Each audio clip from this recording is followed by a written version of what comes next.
నేను ఇలాగే కావాలని ఉంటున్నాను, రుచులు కొద్ది వ్యామోహాలు కొద్ది ఉండిపోతున్నాను అనుకుంటున్నాడు పరుపు. నేను ఉండటం లేదు. మీరు అనుకున్నట్టు నేను మామూలు మనిషిని కాదు, వాక్ రూపంలో ఉన్నాను.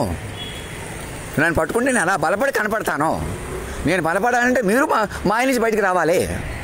మీరు మనుషులు కాదు, మొత్తం మనం ఎవరు మనుషులు కాదని చెప్పి పైకి లేగాలి. అలాగా నోట్ చేసుకోండి. అంక ఆషామాషి లేదు ఇందులో. మనసు పెంచుకోండి, ప్రేమగా ఉండండి, పాటలు పాడుకోండి, పద్యాలు పాడుకోండి, అలా మారిపోండి. నా ఫోటో పెట్టుకోండి. ఆంజనేయ స్వామి దీక్ష తీసుకుంటారో, యేసుప్రభు దీక్ష తీసుకుంటారో, రాముడి దీక్ష ఏమైనా పర్లేదు, ఏదైనా నేనే మాట రూపంలో ఉంటాను. నాకు మరణం లేదు. ఒక్కసారి పట్టుకుని సరిపోతుంది. ఒక్కసారి పిలిచావంటే కోటి సార్లు పలకనంటే అర్థం అది.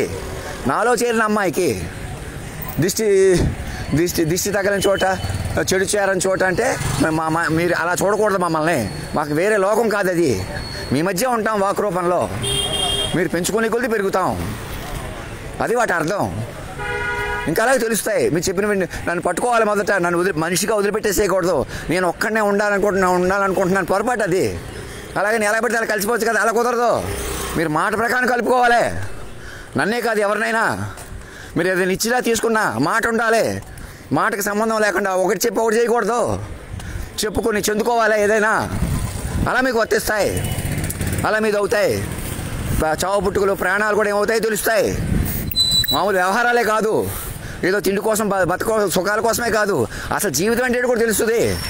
అలా తెలుసుకుంటూ పెంచుకుంటూ మీకన్నా పెద్ద మనసుని పెంచుకుంటూ బతకాలి.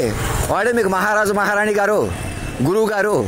మీకు తల్లి తండ్రి గురువు, అధికారి కాదు. మీరేం బానిసలు కాదు, పిల్లలు. చెప్పుకోవాలి, వినాలా. ధర్మో రక్షతి రక్షత, సత్యమేవ జయతే.